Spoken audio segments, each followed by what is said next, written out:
I'm going to be super blunt to anybody watching right now. And Ray, if you think that I'm wrong, I trust that you will jump in. No one is coming to save anybody.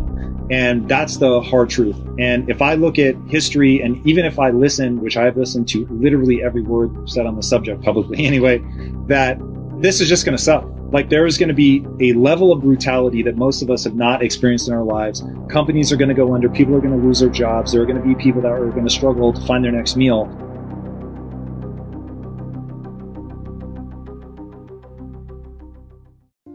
The same things happen over and over again through time for basically the same reasons. A lot of these things happen once in a lifetime, and if you don't go back and see how they worked over time, then you're in trouble. So there's a pattern. I could describe the pattern, but there's a pattern that happens over and over again, and we're in a particular spot in the pattern. Just like in 1929 to 1932, there was a debt crisis that came as a result of an excessive amount of debt in the boom years.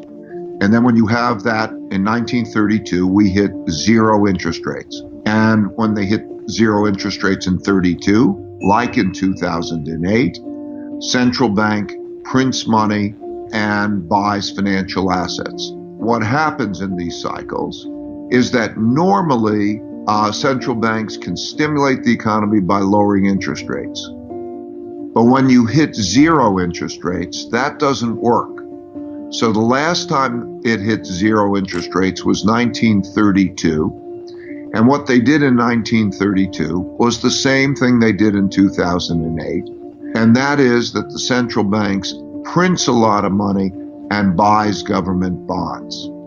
And so we're doing that now. And just to be clear, the reason that they're doing that is so somebody has bought a government bond. The government is basically saying, hey, you, dear person, lend me the money. I'm going to build something, roads, whatever, but I'm going to pay you back in a year, 2 years, 10 years, whatever, plus interest, I would assume. That makes it worthwhile.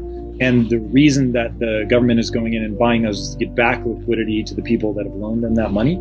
Yes, because think of it this way. The central government, and also companies and individuals, don't have the capacity to create money.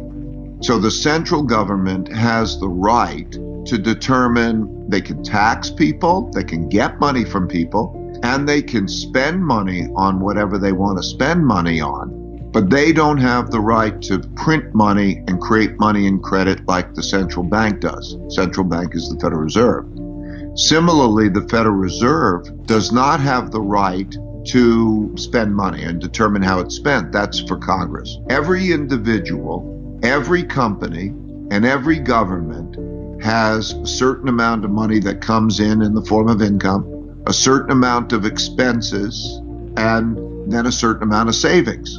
So you do individually, and it works the same way for everyone, so that if their income falls to be less than their expenditures, they're in trouble unless they have a good savings. And then they go to the savings. So all around the world, there are lots of entities that are in trouble in that way.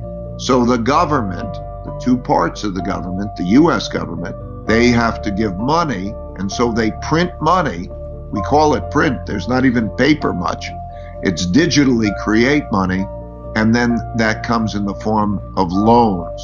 Okay, so basically they're digitally creating money, which they're allocating to the government, and then the government is deciding how to disperse those funds? Yeah, the Federal Reserve will buy government bonds, so it's a transaction of buying it, and they will also buy private bonds. They might pick a company, many companies, and they'll say, I will buy your bonds, which is the equivalent, I will lend to you. That's happened through history. So what we're going through is the same process as happened in the 1930 to 1945 period. What can the average person take away from that? They don't have bonds. They don't think like that. They may not even understand what their 401k is, or they may not even have a 401k. So how do they navigate this? Is it just head down, do your best to weather the storm? Or is there actually something that they can learn from the historical perspective and move on now to make this easier for them? Yeah, it's the same for every individual, same for every company. If you understand this, then you understand. Well, there are three things. The first is look at your income, your expenses, and your savings, and then do a stress test so that you get yourself secure. If you were to lose your income, or if the income were to fall beyond a certain level, and you play that out, maybe that means you go get unemployment insurance or whatever. How long can you live in an acceptable lifestyle? And do you have a savings that is adequate for that?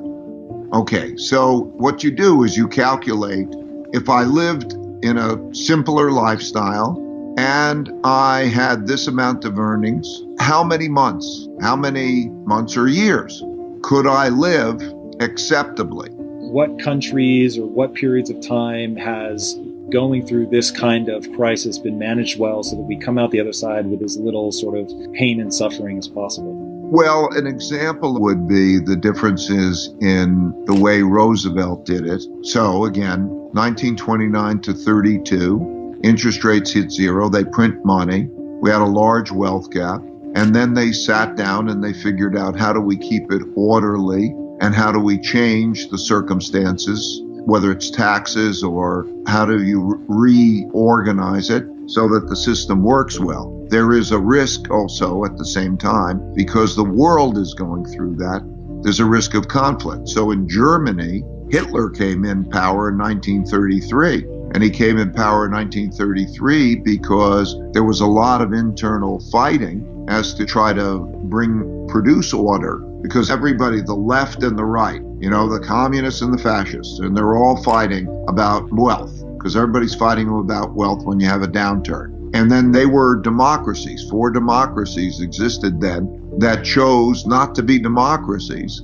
because they became so disorderly that they wanted some strong leader to take charge and run the country. And then, of course, we had a bunch of those types of leaders, and then they had a war. That's how World War II happened. So when you look at that, that's kind of the political landscape. But back to the average man in terms of his finances, I would say the important thing is those 3 elements: to have a plan, and maybe to have a plan with both your family. What's the importance of education in, when we start thinking about protecting successive generations, how much of that comes down to education? Education is the most important thing. I was raised with a very modest economic background. My dad was a jazz musician. My mom was a stay-at-home mom. But I was lucky to have parents who cared for me. And I went to a public school. I got a good education. And I came out to a world of equal opportunity. And I believe that those are fundamental necessities, that you have to know how to have an education of facts, like you have to know how to read, write, and arithmetic, but you also have to know how to behave well with others, to be a good citizen, to operate in a civil way, to be able then to go into jobs. And that education can be anything that works. I think the big thing is, 3 big things on what I think work should be. Make your work and your passion the same thing, and make it economic. If it works, that you love your work, you'll probably be better at your work. So you want those things. And then there's the economics of it. So it could be anything from learning trades, whatever it may be. Education certainly does not have to be college.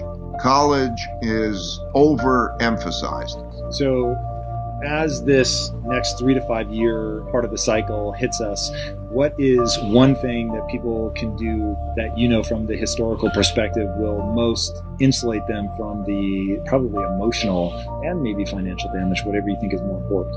Well, the things that I thought about, some of the things I mentioned earlier, the plan for the worst case scenario and make it terrific is one of the things. The understanding how to triangulate well to deal with whatever problems that you're going to face, and how to work that through to find the path and find your nature. But also, one thing that's helped me a lot is meditation. It's healthy because it reduces stress, and it also makes you smarter to make the decisions well. Because if you have the equanimity, that centeredness, that calm centeredness, and you have your plan, and you triangulate well with others so that you can get all the best advice and don't have to approach it in your own head, you're a long way there.